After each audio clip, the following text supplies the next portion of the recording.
વસાહત એટલે ખડિયા નહેરમાંથી આજે સોનલ બીજની ઉજવણીના ભાગરૂપે શોભાયાત્રા નીકળી। દેશ અને વિદેશમાં ચારણ સમાજ દ્વારા સોનલ બીજની ઉજવણી થઈ રહી છે, ત્યારે મોરબીમાં મોરબીના લીલાપર રોડ ઉપર ચારણ પરિવારની વસાહત એટલે ખડિયા નહેરમાંથી આજે સોનલ બીજની ઉજવણીના ભાગરૂપે શોભાયાત્રા નીકળી હતી।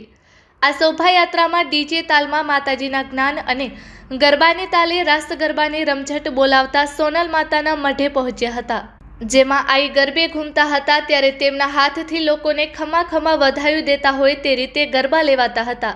નાની નાની ચારણ કન્યાઓ માતાજીના વેશભૂષામાં સજ્જ થઈને ગરબે ઘૂમતા હતા। સોનલમાં મઠ પહોંચીને ચારણ સમાજના તેજસ્વી વિદ્યાર્થીઓનું સન્માન સમારોહ યોજાયો હતો। બાદ મહાપ્રસાદનું આયોજન કરવામાં આવ્યું હતું। Report by Shrikant Patel, Morbi.